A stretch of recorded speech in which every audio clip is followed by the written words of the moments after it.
Tief im Dschungel Kambodschas liegt ein Grab von der Größe einer Metropole. Einst lebten hier mehr Menschen als in Paris und London zusammen, eine Stadt aus Stein und aus Wasser. Angkor war kein Wunder aus Gold. Es war ein Wunder aus Wasser. Und dann verschwand es. Die Lehrbücher sagen, 1431 kam ein Heer aus dem Reich von Ayutthaya, plünderte die Stadt und Angkor fiel. Ein Datum, ein Feind, ein Ende. Nur, diese Geschichte stimmt nicht. Als die Krieger kamen, war die gewaltige Stadt längst im Niedergang. Ihr Verhängnis wuchs seit über 100 Jahren heran und es begann mit dem Meisterwerk, auf das die Khmer am stolzesten waren. Wie eine Zivilisation an ihrer eigenen Genialität zerbrach und was die Forschung erst heute entdeckt.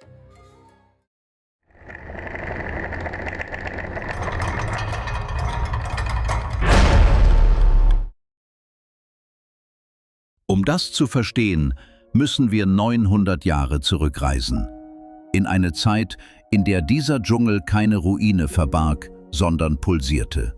Im 9. Jahrhundert legte ein König namens Jayavarman II.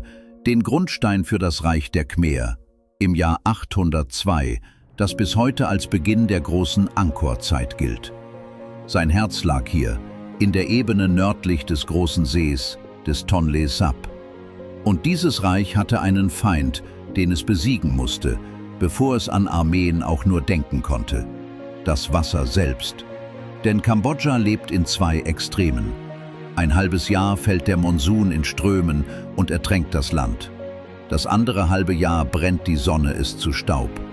Wer hier eine Großstadt bauen wollte, musste das Wasser zähmen, es im Überfluss speichern und in der Dürre verteilen. Und genau das taten die Khmer, in einem Ausmaß von außergewöhnlicher Größe und Kühnheit. Sie gruben Kanäle, so schnurgerade, dass man sie noch heute aus der Luft erkennt. Sie schufen künstliche Seen, die Barais, von denen der größte fast 8 Kilometer lang war. Ein ganzes Netz aus Dämmen, Becken, Gräben und Bewässerungskanälen legte sich über das Land. Eine Maschine aus Erde und Wasser. Denn das Wasser bestimmte hier alles. Der große See, der Tonle Sap, schwoll im Monsun auf ein Vielfaches seiner Fläche an und schrumpfte in der Trockenzeit wieder. Ein atmender Herzschlag, nach dem sich Ernte, Handel und Leben richteten. Manche Forscher nennen Angkor deshalb eine hydraulische Stadt, ein Gemeinwesen, dessen Macht unmittelbar aus der Herrschaft über das Wasser floss. In guten Jahren speicherte das Netz den Monsun und ließ das Land auch in der Dürre tragen. Es war die stille Grundlage für alles. Für die Tempel, die Heere, die Hunderttausende. Auf diesem Fundament wuchs Angkor. Unter König Suryavarman II. Erhob sich im 12. Jahrhundert Angkor Wat, der größte religiöse Tempel, den Menschen je errichtet haben, umgeben von einem Wassergraben so breit wie ein Fluss. Eine Generation später baute Jayavarman VII. Die ummauerte Stadt Angkor Thom und den Bayon, dessen steinerne Gesichter bis heute lächeln. Zur Blütezeit reichte die Macht der Khmer über weite Teile Südostasiens, bis in Gebiete des heutigen Thailand, Laos und Vietnam. Und im Herzen dieses Reichs, verstreut über eine gewaltige, weitläufige Landschaft, lebten vielleicht 3/4 Million Menschen. Angkor war einer der größten Siedlungsräume der vorindustriellen Welt. Und doch lag in diesem Triumph bereits der Keim des Endes. Denn diese Wassermaschine war nie fertig. Generation um Generation baute an, leitete um, erweiterte. So wuchs das Netz über Jahrhunderte, immer größer, immer verzweigter, mit jedem Kanal ein Stück abhängiger von allen anderen. Solange alles funktionierte, war es ein Wunder. Aber ein Wunder, das nur als Ganzes funktionierte. Dann, im 14. Jahrhundert, änderte sich etwas, das kein König und keine Armee kontrollieren konnte: das Klima. Wir wissen das erstaunlich genau, dank der Bäume.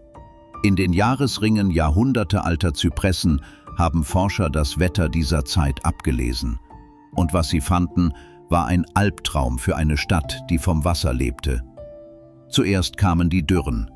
Über Jahrzehnte blieb der Monsun schwach. Das Wasser, das die Bareis füllen sollte, versiegte. Und dann, als hätte die Natur es böse gemeint, kippte es ins andere Extrem. Jahre mit gewaltigen, zerstörerischen Monsunfluten. Für ein Dorf wäre das eine harte Zeit gewesen, für Angkor war es tödlich. Die Fluten rissen Kanäle auf, verstopften sie mit Sand und Geröll, unterspülten die Dämme. Die Khmer hielten dagegen, so gut sie konnten. Sie leiteten Wasserläufe um und bauten um. Doch Modelle der Forschung zeigen, das Netz war zu groß und zu verflochten, um Schäden lokal zu halten. Man flickte an einer Stelle und an anderen brach es. Über Jahrzehnte gewachsen, ließ es sich nicht mehr in Jahren retten. Das Meisterwerk der Khmer wurde zu ihrer Falle. Was folgt, wenn die Lebensader einer Millionenstadt versagt, geschieht nicht an einem Tag. Es ist ein langsames Sterben. Die Reisfelder, die Hunderttausende ernährten, bekamen mal zu wenig Wasser, mal zu viel. Missernten und Engpässe waren die wahrscheinliche Folge. Und nach wurde es stiller in den Vierteln der großen Stadt. Und wie Menschen es immer tun, wenn ein Ort sie nicht mehr trägt, verlagerte sich das Leben. Allmählich, über Generationen, den Flüssen nach in den fruchtbareren Süden. Die Wissenschaft kann diesen stillen Auszug heute nachweisen. In den Schlammschichten am Grund der alten Stadtgräben lässt sich lesen, wie das Leben verebbte. Nicht 1431, sondern über viele Jahrzehnte davor. Angkor entleerte sich, lange bevor irgendein Feind vor den Toren stand. Doch eines bleibt rätselhaft. Warum wehrte sich niemand gegen den Verfall? Die Antwort liegt in etwas, das sich zur gleichen Zeit verschob. Leiser, aber ebenso tief. Angkor war als Stadt der Gottkönige gebaut. Der Herrscher war sakral überhöht und gewaltige Mengen an Arbeitskraft flossen in Tempel und Kanäle. Das war die Ordnung der Welt.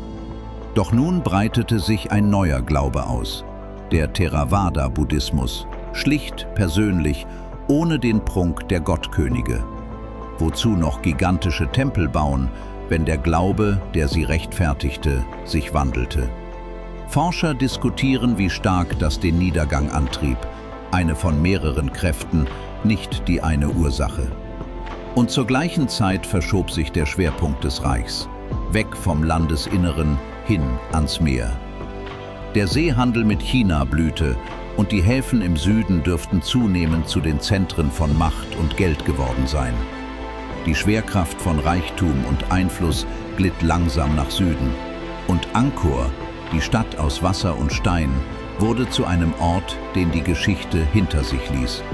Nicht besiegt, sondern überflüssig. Und so kommen wir zurück zu jenem Jahr, das in den Büchern steht. 1431.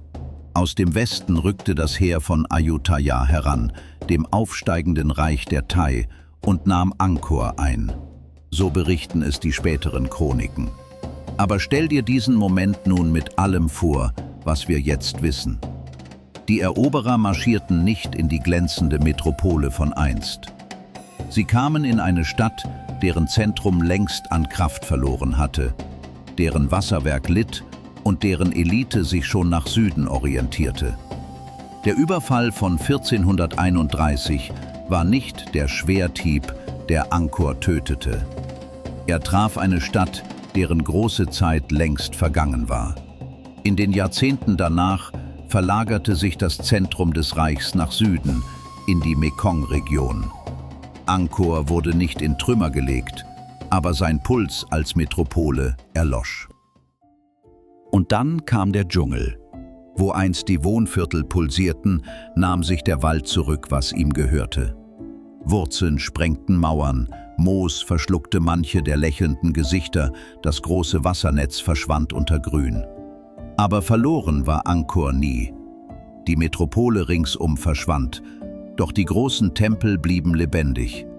Angkor Wat wurde nie aufgegeben, sondern über die Jahrhunderte zu einer buddhistischen Pilgerstätte, zu der Mönche und Gläubige weiterkamen. Die berühmte vergessene Stadt im Dschungel? Eine Erzählung des Westens. Den Khmer war Angkor nie verloren, keinen einzigen Tag. Erst in unserer Zeit begann Angkor, sein wahres Ende preiszugeben. Und es war ein anderes, als die Lehrbücher erzählten.